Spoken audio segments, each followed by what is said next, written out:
Have you ever noticed how anxiety often whispers before it screams? It's the quickened breath you ignore, the restless night you brush off, the tightening in your chest you blame on too much coffee. But then, almost without warning, it swells, filling your mind with racing thoughts, your body with unease, and your heart with the question, what's wrong with me? The truth is, anxiety is not always a sign that something is broken in you. Sometimes it's your mind's way of telling you that it's overprotective, over-alert, or desperately searching for certainty in a world that offers none. And when we see anxiety only as an enemy, we risk missing the deeper truths it's trying to reveal. In this video, we're going to walk through anxiety step by step. We'll uncover why the mind clings to fear, why trying to control it often makes it worse, and how it can eventually guide us toward a deeper sense of self. If this speaks to you already, take a breath and stay with me until the end, because by the time we're done, anxiety might not feel like the same monster it once was. Anxiety rarely announces itself politely.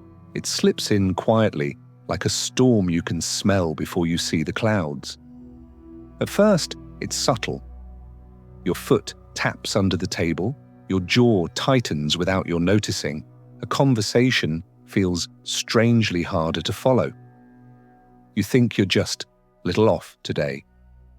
But beneath that small discomfort, your body is already in motion. Your heart rate up, your muscles primed, your senses sharpened for a threat you can't quite name.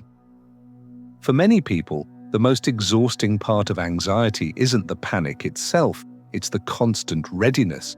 The mind becomes a watchtower, scanning for danger, cataloging potential disasters, replaying old mistakes, predicting new ones. And while this might sound dramatic, it's actually a very old survival system doing exactly what it's meant to do: keep you alive. The problem is, it doesn't know the difference between a wild animal and an unread email. Living in this invisible storm creates a strange, double life. Outwardly, you function, you smile, you work, you take care of responsibilities.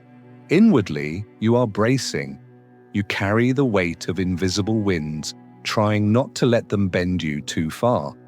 And perhaps worst of all, because no one can see the storm, you begin to question your own strength.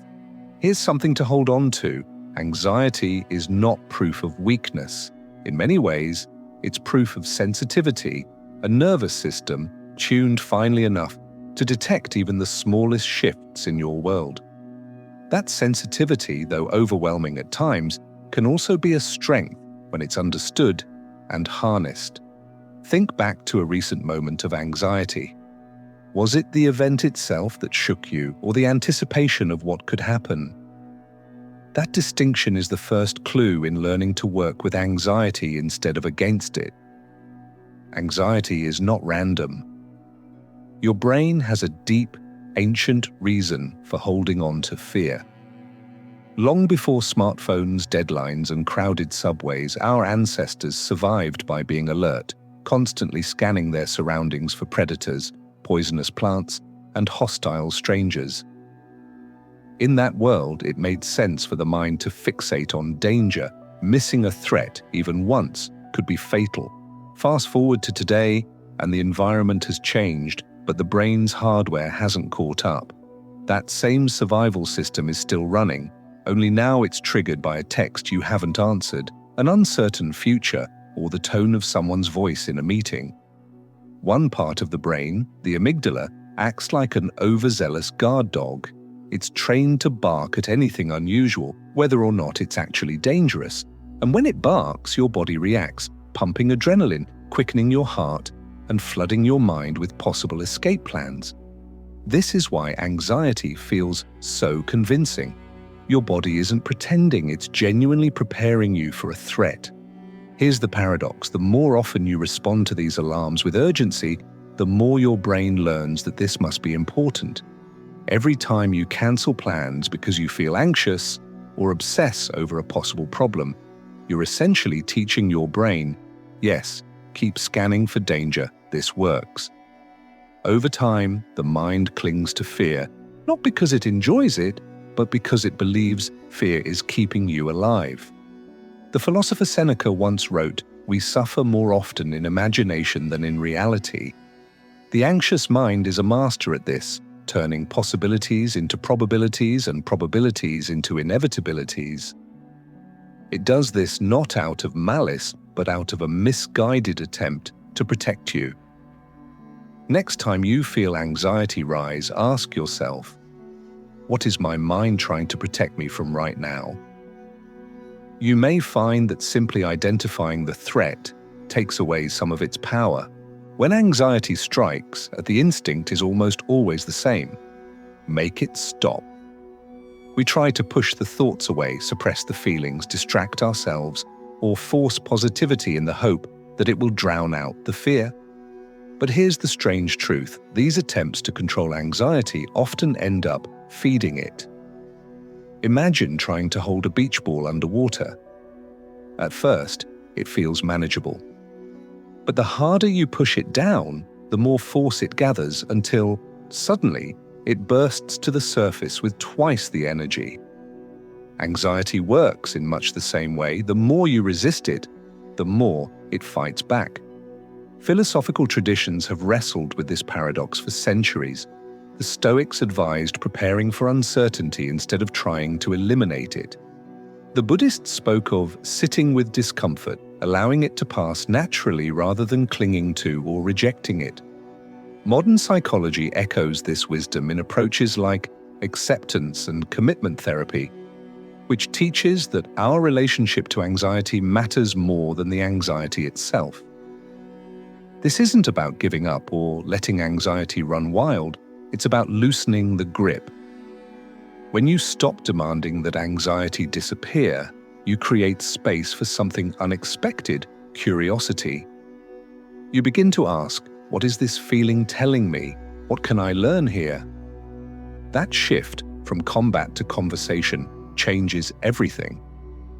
You no longer see anxiety as a personal failure, but as a messenger.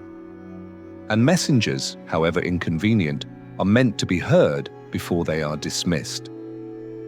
The next time you feel anxious, instead of asking, how do I get rid of this? Try asking, what if I didn't have to fight this? Notice how your body responds when you release the demand for control, even just for a moment. If anxiety is an overactive alarm system, rewiring your response is like retraining the guard dog. It's not about silencing it forever, but teaching it to respond with discernment. The first step is physiological. Anxiety begins in the body, so meeting it there is crucial. Slow, deliberate breathing, especially exhaling longer than you inhale, signals to your nervous system that the threat has passed.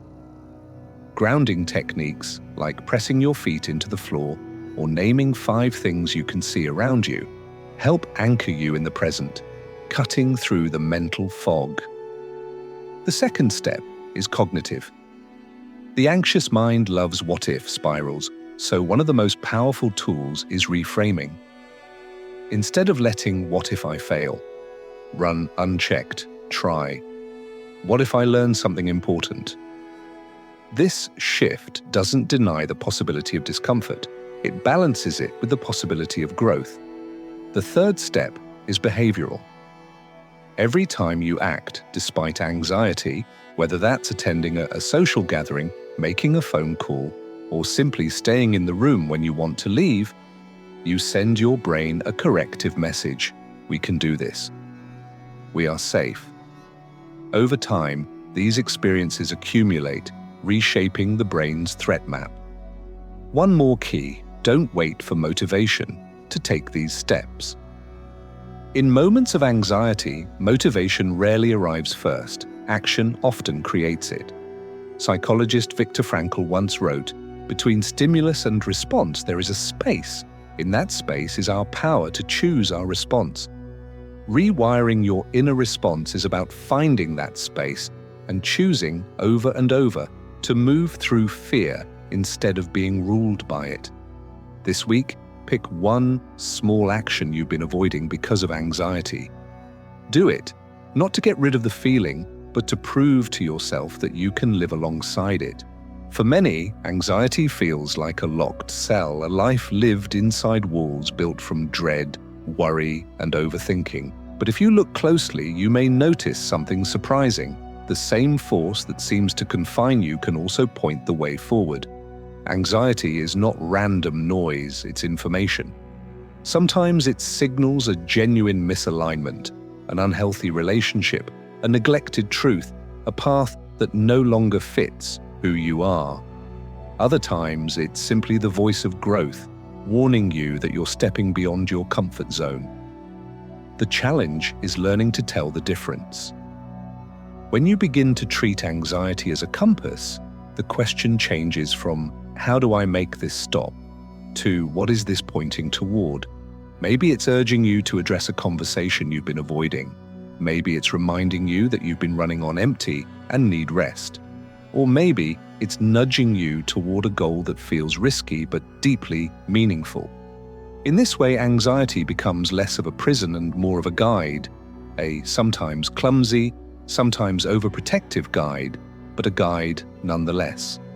It's not about romanticizing the discomfort, it's about respecting its role in your personal evolution. The transformation happens when you stop treating anxiety as a verdict on your worth and start treating it as a dialogue with yourself. When you listen with discernment, you might find that what once felt like an enemy is actually an invitation to live more truthfully, more courageously, and more awake. The next time anxiety stirs, pause and ask, if this feeling were a compass needle, where would it be pointing? Then, even if just in a small way, take one step in that direction. Anxiety may arrive uninvited, but it doesn't have to dictate the terms of your life. We've seen how it begins as an invisible storm, fueled by an ancient mind that clings to fear, and how the urge to control it can make it grow louder. We've explored how to rewire your inner response, not to silence anxiety, but to stand steady in its presence, and how, with practice, it can shift from a prison to a compass. The truth is, anxiety is not a flaw in your design, it's part of the human inheritance, proof that you are sensitive to life's complexities, alert to its changes, and awake to its uncertainties. When you stop running from it and start listening, anxiety can reveal the boundaries you need to set, the truths you've been avoiding, and the risks worth taking. So here's your invitation. When anxiety rises this week, don't rush to push it away. Meet it like you would an uneasy guest, curious, cautious, but willing to hear its story. You may find that in listening, you reclaim something far more powerful than calm. You reclaim your sovereignty over your own mind. If any part of this conversation resonated, share in the comments one thing your anxiety might be trying to tell you. And if you'd like more conversations like this, subscribe so we can keep walking these inner landscapes together.